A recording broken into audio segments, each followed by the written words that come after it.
तो जैसा कि लास्ट एपिसोड में हम लोगों ने देखा था कि यूशिन वो पूरी तरह से एविल बन चुकी होती है और उसने योंगफे का ब्लड देखते ही उसे मार डाला था, जिसके बाद वो दोबारा से अपनी एविलनेस पर कंट्रोल कर लेती है। और हमें दिखाया गया था कि फिर उसी लड़की ने योंगफे को हील करने की कोशिश की थी, जिसकी वजह से योंगफे की बॉडी में मौजूद यिन यांग बॉल्स ने उसे दोबारा से हील करके बिल्कुल पहले जैसा नॉर्मल कर दिया था।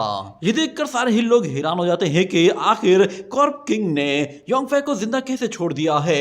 मगर वो लोग समझ रहे थे कि शायद कॉर्प किंग ने इसे इसलिए जिंदा छोड़ा है ताकि वो बार बार इसका ब्लड यूज कर सके। मगर योंगफे वो फेंगडू माउंटेन में छुपा हुआ होता है, वो वहां पर अपनी कल्टीवेशन को इंप्रूव करने की कोशिश कर रहा था। मगर अचानक यूशिन वहां भी आ जाती है और वहां पर योंगफे उससे कहता है कि मुझे अपनी टांग में मौजूद वो कर्स मार्क दिखाओ, जिसके बाद वो उस कर्स मार्क को हटाने के लिए फौरन से उसे एब्जॉर्ब करके अपनी बॉडी में ट्रांसफर करने की कोशिश करता है, जिस पर यूशिन उससे कहती है अगर तुम ऐसा करोगे तो फिर तुम मर सकते हो। मगर योंगफे उसे समझाता है कि मुझ पे भरोसा रखो, मुझे कुछ भी नहीं होगा। ये कहने के बाद वो उसकी टांगों में मौजूद उस डेथ एनर्जी को निकालते हुए अपनी बॉडी के अंदर ट्रांसफर करना शुरू कर देता है। ये देखकर यूशिन भी काफी सरप्राइज होती है कि योंगफे वो बहुत ही आसानी से उस डेथ एनर्जी को अपने अंदर एब्जॉर्ब करके उसे रिफाइन कर रहा है। कुछ ही देर गुजरती है और योंगफे वो उस यिन यांग एनर्जी के जरिए सारे की सारी डेथ एनर्जी को रिफाइन करते हुए अपनी बॉडी में एब्जॉर्ब कर लेता है। और हम देखते हैं वो कर्स मार्क उस लड़की की बॉडी से हटते जा रहे थे, जिस पर यूशिन काफी ज्यादा खुश होती है और कहती है कि मेरी बॉडी में मौजूद जितने भी मार्क्स थे वो सारे खत्म हो गए हैं, यानी कि अब मैं पूरी तरह से आजाद हूँ। मगर वो योंगफे से कहती है तुमने इतनी ज्यादा डेथ एनर्जी एब्जॉर्ब की है, तुम ठीक तो हो ना। तो योंगफे उससे कहता है कि तुम बेफिक्र हो जाओ, मेरी बॉडी में मौजूद ब्लड वो डेथ एनर्जी को फौरन से रिफाइन कर लेता है और उसे इस तरह यूज करता है जैसे कि वो एक डिवाइन एनर्जी हो। यहाँ तक कि डेथ एनर्जी मेरी बॉडी में जाने के बाद पूरी तरह से मेरी बॉडी का हिस्सा बन जाती है और इस डेथ एनर्जी के कोई ट्रेसेस तक बाकी नहीं रहते। अगर तुम्हें मेरी बात पे यकीन नहीं आ रहा तो फिर देखो, मैं बिल्कुल ठीक हूँ। ये देखकर वो लड़की कहती है कि ये जो वाकई सच है। तो योंगफे कहता है ठीक है, अब मेरे लिए घबराना मत, मैं चाहता हूँ कि तुम फिलहाल तो अपने घर वापस जाओ, क्योंकि कॉर्प ड्राइव सेक के लोगों को पता है कि तुम काफी देर से बाहर निकले हुई हो और उन लोगों को तुम्हारे यहाँ पर होने का शक हो जाएगा, जिसके बाद वो लोग तुम्हें यहाँ पर ढूंढ लेंगे। इससे बेहतर है कि पहले ही तुम खुद वहां चली जाओ। ये सुनते ही वो लड़की उसकी बात मानती है और अपनी एनर्जी के जरिए फौरन से एक स्पेस रिफ्ट क्रिएट करते हुए अपने उस कॉफिन को वहां पर समन करती है, जिसके बाद वो योंगफे से कहती है कि मैं तुम्हारा इंतजार करूंगी। ये कहकर वो उस कॉफिन के जरिए वहां से चली जाती है और हमें दिखाया जाता है कि योंगफे वो जब वहां पर खड़ा हुआ था तो अचानक से उसे कुछ चक्कर से आना शुरू हो जाते हैं। वो अजीब तरह से फील करने लगा था। देखते ही देखते उसकी तबीयत खराब होना शुरू हो जाती है, क्योंकि वो डेथ एनर्जी अब उसकी बॉडी में रिएक्ट करने लगी थी, जिसकी वजह से वो पूरी तरह से आउट ऑफ कंट्रोल होने लगा था। मगर वो वहीं पर ही बैठकर उस डेथ एनर्जी को रिफाइन करते हुए अपनी बॉडी को बैलेंस करने की कोशिश करता है। मगर इसमें उसे थोड़ी सी तकलीफ हो रही थी, जिसके बाद हमें उसके कुछ फ्लैशबैक्स दिखाई देने लगते हैं, जिसमें वो यिन यांग एनर्जी बॉल्स उस डेथ एनर्जी के साथ खुद को मेंटेन करने की कोशिश कर रही होती हैं। ये देखकर योंगफे कहता है कि मेरी बॉडी में मौजूद लाइफ एंड डेथ बैरियर वो टूटने वाला है। और इतने में अचानक उसे याद आता है कि एंशिएंट गुफा में एंशिएंट गॉड ने उसे कहा था कि तुम्हारी बॉडी के अंदर एंशिएंट गॉड सिमेट्री की पावर्स हैं और ये पावर्स उसकी बॉडी के अंदर एक बहुत ही खास वाइटल एनर्जी क्रिएट करती है। पर अगर ये बैरियर टूट जाता है तो फिर उसे मौत का सामना करना पड़ सकता है। हमें दिखाया जाता है कि योंगफे फौरन से वहां पर उस यिन यांग डायग्राम को एक्टिवेट कर देता है, जो कि ऊपर आते ही उस सारी की सारी एनर्जी को खींचकर अपने अंदर एब्जॉर्ब करना शुरू कर देता है। और साथ में बाहर मौजूद जितनी भी स्पिरिचुअल पावर होती है उस सब को भी अपने अंदर एब्जॉर्ब करते हुए उस डेथ एनर्जी के साथ एक बैलेंस बनाने के लिए उसे अपने अंदर यूज कर लेता है। ये देखने के बाद योंगफे कहता है कि अब समझ में आने लगा है, असल में ये यिन यांग बॉल्स ये मेरी बॉडी को एक फर्नेस की तरह यूज कर रहे हैं। और जब से ये यिन यांग बॉल्स मेरी बॉडी के अंदर आई हैं उसके बाद से मैं डेथ को कई मर्तबा काउंटर कर चुका हूँ, यानी कि मरने के बाद भी मैं दोबारा जिंदा हुआ हूँ। और अब ये दोनों बॉल्स दोबारा से मुझे सेव कर रही है। इतने में हमें दिखाया जाता है कि वो डेथ एनर्जी उस यिन यांग एनर्जी के साथ कंबाइन होती जा रही होती है, जिस पर योंगफै कहता है कि इस डेथ एनर्जी का एक्सिस तो मेरे यिन यांग एनर्जी के एक्सिस के साथ शामिल हो गया है, यानी कि ये कंप्लीटली रिफाइन हो गई है। जिसके बाद हम देखते हैं कि योंगफै की सेंसेस वो इतनी ज्यादा पावरफुल हो जाती है कि वो दूर मौजूद एक छोटे से कीड़े तक को देख पाता है, यहाँ तक कि वो हवा में मौजूद परिंदों की आवाज तक क्लियरली सुन पा रहा था और उनकी मूवमेंट का भी पता लगा पा रहा था। ये देखकर वो काफी ज्यादा खुश होता है और कहता है कि मेरी स्पिरिचुअल सेंसेस वो कमाल की इंप्रूव हो गई है। क्या मैंने अपनी कल्टीवेशन में कोई और ब्रेक थ्रू कर लिया है? इतना कहने के साथ वो दोबारा से अपनी सोर्ड को बाहर निकालता है और उसके साथ अपने मूव्स टेस्ट करते हुए अपनी सोर्ड एनर्जी को रिलीज करता है। तो उसके अटैक पहले से कई गुना ज्यादा ताकतवर लग रहे थे। वो अपनी कल्टीवेशन को इंप्रूव करते हुए उससे बहुत ज्यादा अटैक कर रहा होता है ताकि वो चेक कर सके कि उसका कल्टीवेशन लेवल अपग्रेड हुआ है या नहीं। मगर अपनी पावर्स को इतना ज्यादा इंप्रूव देखकर वो कहता है कि मेरी बॉडी में मौजूद प्रोफाउंड एनर्जी वो रिवर्स हो चुकी है, मगर उसके बावजूद भी मैं अपनी बॉडी में किसी तरह की कोई वीकनेस फील नहीं कर रहा। उल्टा मुझे अपनी बॉडी में काफी ज्यादा अच्छी इंप्रूवमेंट फील हो रही है और मैं काफी कंफर्टेबल फील कर रहा हूँ। कोई कल्टीवेशन लेवल नहीं है, मगर मुझे समझ में आ गया है कि ये क्या है। ये असल में शुआन गुआंग लेवल है। शुआन गुआंग असल में इस तरह की पावर होती है जो कि 6 रैंकिंग की पावरफुल वॉरियर्स के पास होती है, मगर योंगफै ने उसे 4th लेवल में ही हासिल कर लिया है, जिससे वो काफी ज्यादा खुश होता है और कहता है कि अगर मैं इसी तरह का ही मेथड यूज करूं तो फिर मेरी एनर्जी कभी भी खत्म नहीं होगी, क्योंकि मैं इस मेथड के जरिए हेवन एंड अर्थ की बहुत ज्यादा स्पिरिचुअल एनर्जी यूज कर सकता हूं, जिससे मुझे कभी भी वीकनेस नहीं होगी। अगर राइटियस सेक्ट और एविल सेक्ट दोनों ही एक साथ मिलकर भी मेरे साथ फाइट करेंगे तो मैं अपनी गॉड हैंड टेक्निक को यूज करके उन लोगों को भी हैंडल कर सकता हूं।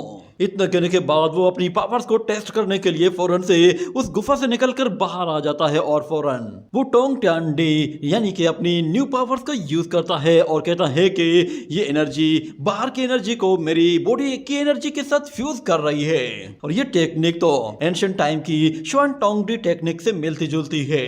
ये कहने के बाद वो उस एनर्जी को दोबारा से अपनी बॉडी के साथ कंबाइन करते हुए अपनी प्रैक्टिस कंप्लीट करने की कोशिश कर रहा होता है, और इतने में अचानक उसे फील होता है कि ये एनर्जी काफी ज्यादा बढ़ती जा रही है। जिसके बाद वो उस एनर्जी को फौरन से बॉडी से जैसे रिलीज करता है तो वहां पर एक जोरदार धमाका होता है, जिससे हर एक चीज वो पूरी तरह से डिस्ट्रॉय कर देता है। मगर हम देखते हैं योंगफै ने अपनी न्यू टेक्निक अचीव कर ली होती है, जिसे वो हेवन डिस्ट्रॉइंग टेक्निक कहता है।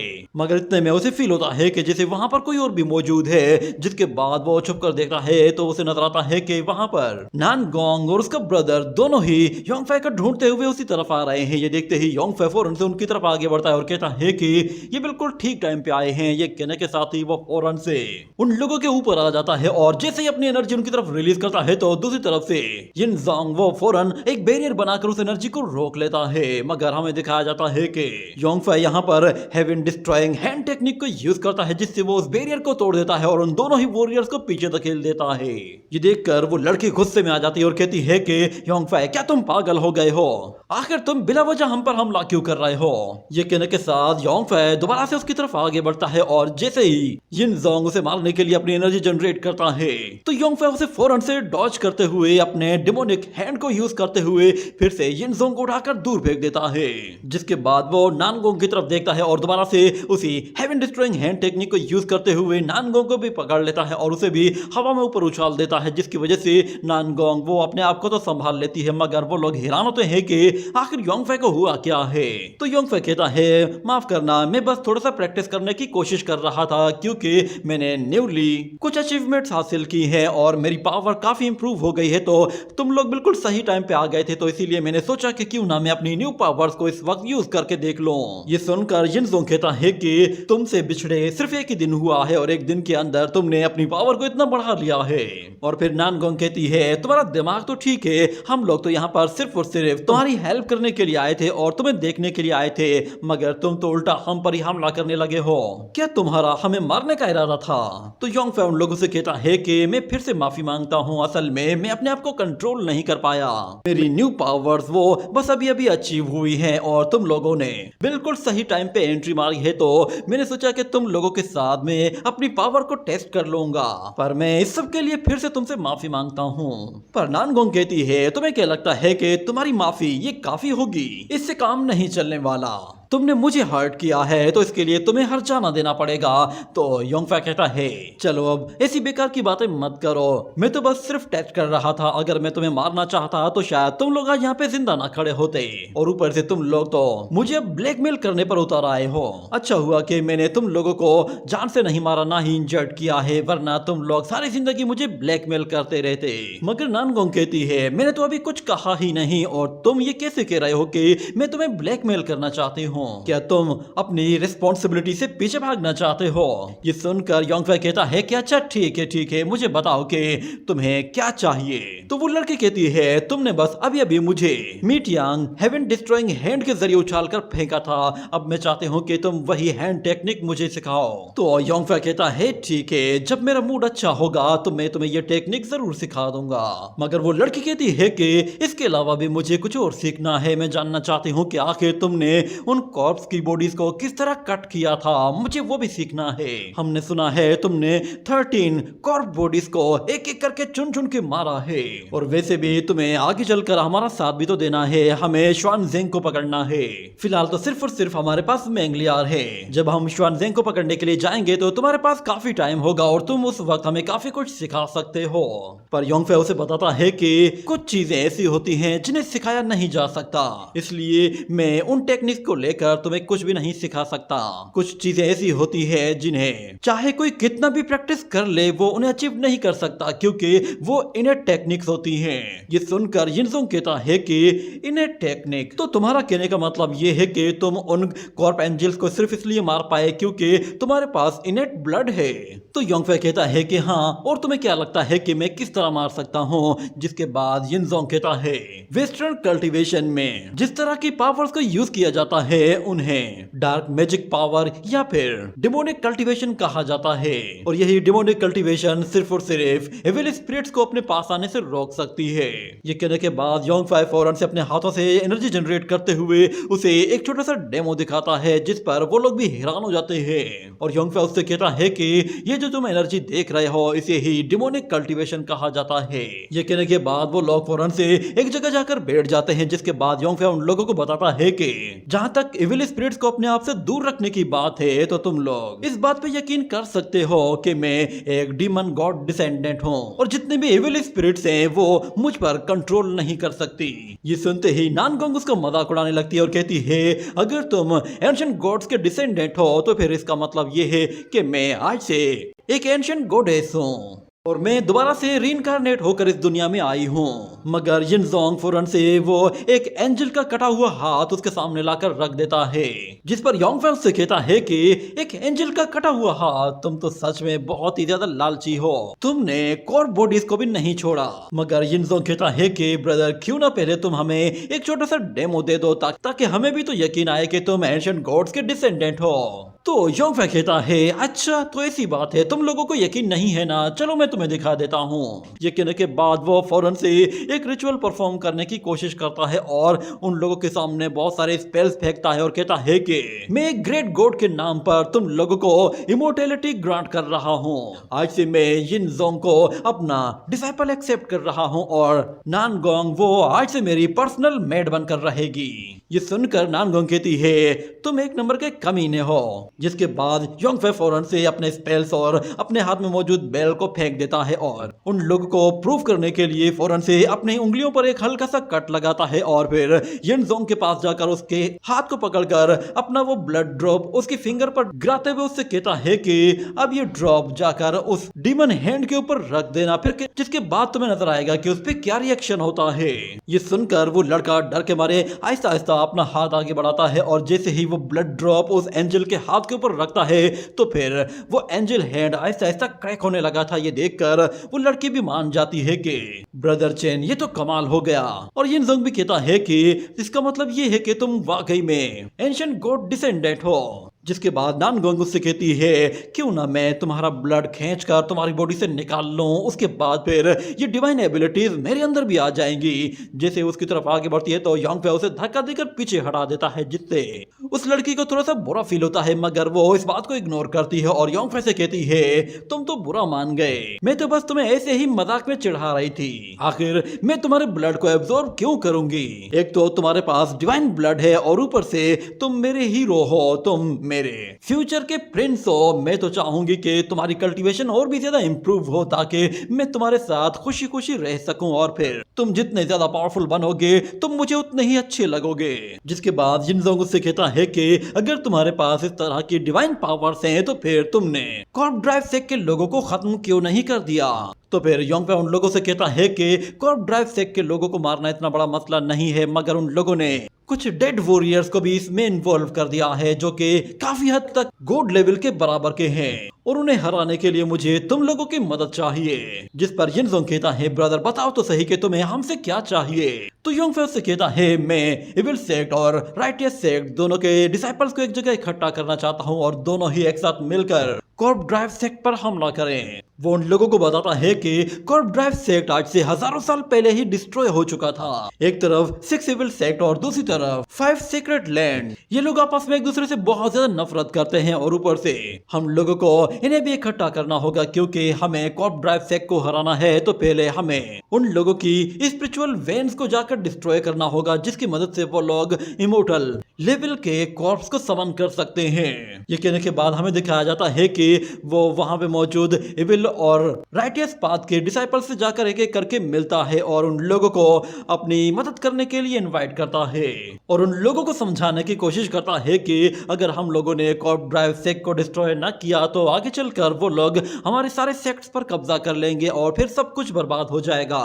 और वो दिल ही दिल में कहता है कि जहां तक बात उन दो एंशिएंट कॉर्प बॉडीज की है तो उन लोगों को हैंडल करने के लिए मैंने 2 लोगों को इनवाइट कर दिया है और अगर सिचुएशन आउट ऑफ कंट्रोल हो गई तो फिर मेरे आखिरी हथियार के तौर पर मैं इस जेड रूई को यूज करूंगा। जिसके बाद हम देखते हैं कि वो सारे ही जीनियस डिसाइपल उसके आमने सामने खड़े हुए होते हैं और वो उन लोगों को एक मैप के जरिए समझा रहा होता है कि वो स्पिरिचुअल वेन कहाँ पे मौजूद है और वहां पे मौजूद वो लड़की कहती है तुम्हारा कहने का मतलब ये है कि ये जो एनर्जी गैदरिंग एरे है ये असल में उस एनर्जी वेन को कंडेंस कर रहा है और अगर हम लोग इस एरे को ही डिस्ट्रॉय कर देते हैं तो वो स्पिरिचुअल वेन अपने आप ही डिस्ट्रॉय हो जाएगी और कॉर्प बॉडीज की रिफाइनमेंट वो पूरी तरह से डिस्टर्ब हो जाएगी और हो सकता है कि वो कॉर्प बॉडीज दोबारा कभी होश में ही ना आए। जिसके बाद योंगफे कहता है कि हाँ ऐसा ही है और जितना मुझे पता है वो दोनों एंशिएंट कॉर्प वॉरियर्स 6 रैंकिंग के वॉरियर्स होंगे।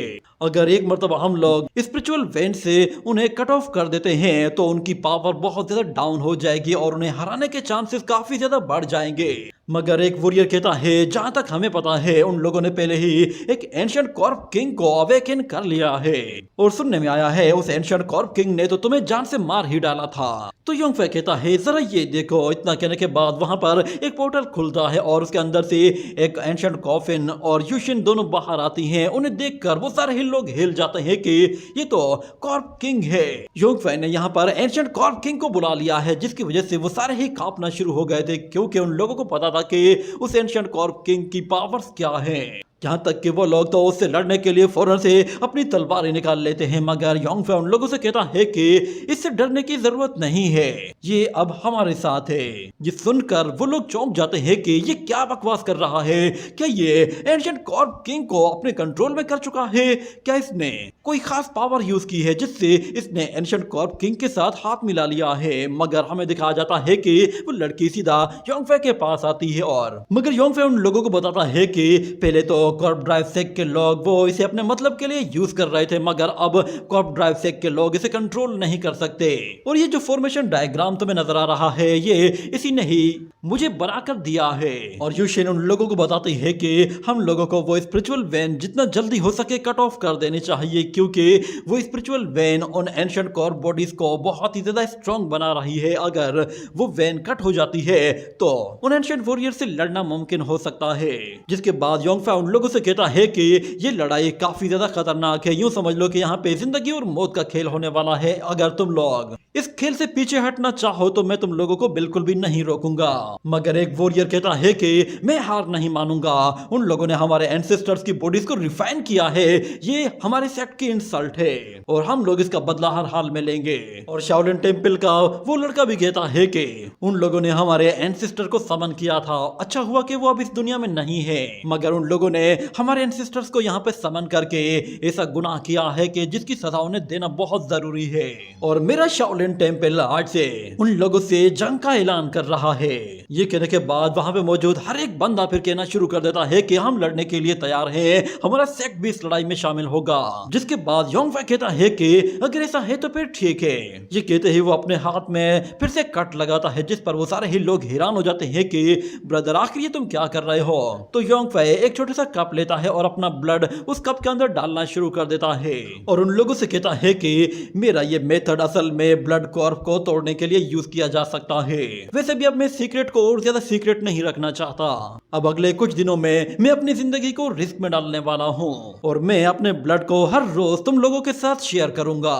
मेरे ब्लड में ऐसी पावर है कि जिससे आप लोग एविल स्पिरिट से अपने आप को बहुत ही आसानी से बचा सकते हैं। और मैं चाहूंगा कि तुम लोग फिलहाल एविल एंड गुड को छोड़कर सिर्फ और सिर्फ एक ही मुद्दे पर फोकस करो और वो हमारा कॉर्प ड्राइव सेक्ट है जिसे हमने डिस्ट्रॉय करना है। इस वक्त दुश्मन का दुश्मन दोस्त है। और यिनजोंग भी कहता है कि हाँ, अगर हमें फ्यूचर में अपने आप को मुसीबतों से बचाना है तो पहले इस बड़ी मुसीबत को जड़ से उखाड़ फेंकना होगा। ये कहने के साथ हमें दिखाया जाता है कि जब अगला दिन होता है और वहाँ पर योंगफा से मिलकर वो लोग जब वापस जा रहे होते हैं तो यूशिन वहाँ पे आती है और वो दोनों ही मॉन्क्स वहाँ पर उसे ग्रीट करते हैं और वहाँ से चले जाते हैं। और योंगफा यूशिन से कहता है कि तुम बताओ कि तुम अब कैसा फील कर रही हो। तो वो लड़की कहती है कि मेरी बॉडी में मौजूद कर्स एनर्जी वो पूरी तरह से खत्म हो गई है, अब मुझे किसी तरह की कोई कोल्डनेस फील नहीं हो रही।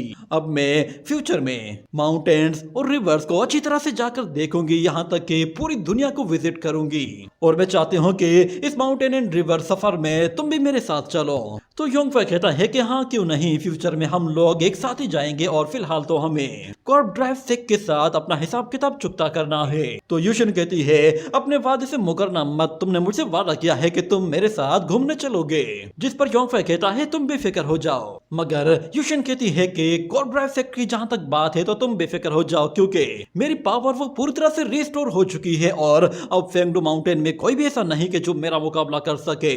पर योंगफा उसे मना करता है कि तुम्हें उनके साथ फाइट करने की कोई जरूरत नहीं, आज से तुम बस हर जगह मेरे साथ रहोगी, तुम्हें लड़ने की कोई जरूरत ही नहीं होगी। तो वो लड़की कहती है कि आखिर ऐसा क्यों। तो योंगफा उससे कहता है कि बस जैसा मैं कहता हूँ वैसा करती जाओ। जिस पर वो लड़की मान जाती है और फिर योंगफा दिल ही दिल में कहता है कि यूशिन मैं तुम्हें अब ज्यादा हर्ट नहीं करना चाहता, इस बार मैं तुम्हें खोने का रिस्क नहीं ले सकता। जिसके बाद हम देखते हैं कि वो लोग चोरी छुपे कॉर्प ड्राइव सेक्ट में दाखिल हो जाते हैं और उस सेक्ट के बाहर मौजूद जितने भी लोग होते हैं वो लोग उन्हें चुन चुन कर मारना शुरू कर देते हैं, क्योंकि उन लोगों को मैप मिल चुका था और सारे ही डिसाइपल्स की लोकेशन का भी पता चल चुका था। तो इसीलिए वो लोग रात के अंधेरे में चोरी छुपे उन लोगों के पीछे से जाकर उन पे हमला करते हैं और उन्हें मार डालते हैं। आहिस्ता आहिस्ता वो लोग उन सारे के सारे एरेज को डिस्ट्रॉय करने के लिए फौरन से अपने स्पेल्स का इस्तेमाल करके उन एरेज के मैकेनिकल स्ट्रक्चर पर अपने स्पेल्स लगा देते हैं। और फिर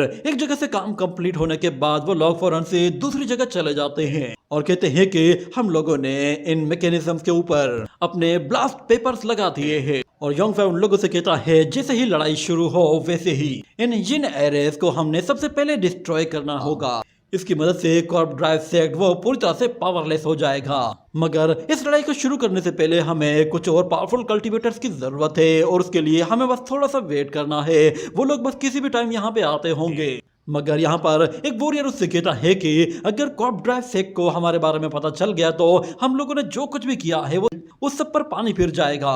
मगर योंगफे कहता है उसकी टेंशन मत लो, ये देखो हमारे मेहमान आ गए हैं। ये कहने के साथ वो लोग सामने की तरफ देखते हैं तो वहां पर दो पावरफुल कल्टीवेटर्स आते हैं जो कि असल में डोंगचू किंगडम के ओल्ड मास्टर्स होते हैं और उन्हें वहां पर देखकर वो लोग चौंक जाते हैं कि ये तो 6th लेवल के वॉरियर्स हैं। जिसके बाद वहां पर मास्टर लिu जिंग आते ही कहता है कि बच्चे तुमसे दोबारा मुलाकात हो रही है। तो योंगफे उन लोगों से कहता है कि आपका बहुत बहुत शुक्रिया कि आप लोग मेरी हेल्प के लिए यहाँ पर आए हैं। तो मास्टर लिu जिंग कहता है मैं तुम्हारी हेल्प कैसे नहीं कर सकता, तुम तो मेरे डोंगचू किंगडम में जूनियर रह चुके हो, तुम बुलाओ और मैं ना आऊं ऐसा कैसे हो सकता है। मगर वो आहिस्ता से उसके कान में जाकर कहता है कि तुम तो जानते हो कि मैं बिला वजह किसी की मदद नहीं करता, मदद के बदले तुम्हें कुछ ना कुछ तो देना ही पड़ेगा। जिस पर योंगफे कहता है अच्छा तो अब समझ में आया आप यहाँ पर क्यों आए हैं, मगर फिलहाल तो मैं इस कॉर्प ड्राइव सेक्ट को आपके हवाले कर रहा हूँ, आप खुद ही इससे निमट लीजिएगा।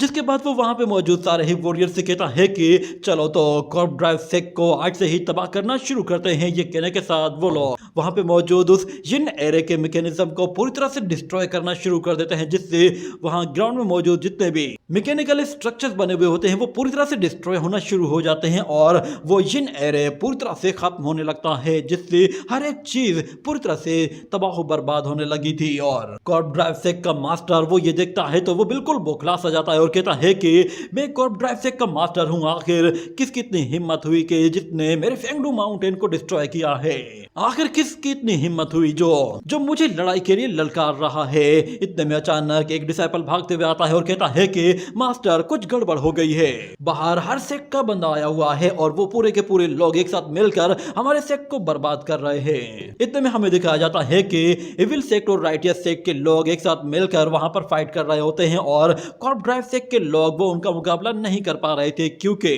कॉर्प ड्राइव सेक्ट के पास लोग बहुत ही कम थे और ऊपर से उन लोगों पर एक अचानक से हमला हुआ था जिसकी वजह से वो लोग तैयार भी नहीं थे। ये देखते ही कॉर्प ड्राइव सेक्ट का मास्टर कहता है कि पहले तो मैं तुम लोगों के साथ नरमी से पेश आ रहा था, पर लगता है कि शायद तुम लोग मरना चाहते हो तो इसीलिए मैं अब तुम्हारी ये ख्वाहिश पूरी कर देता हूँ। ये कहने के साथ वो फौरन से अपनी पावर्स को अवेकन करता है और हवा में ऊपर आ जाता है और कहता है कि चलो मरने के लिए तैयार हो जाओ। जैसे ही वो अपनी पावर्स को एक्टिव करता है तो वहां पे हर जगह रोशनी फैल जाती है और सब लोग उसकी तरफ देख रहे होते हैं।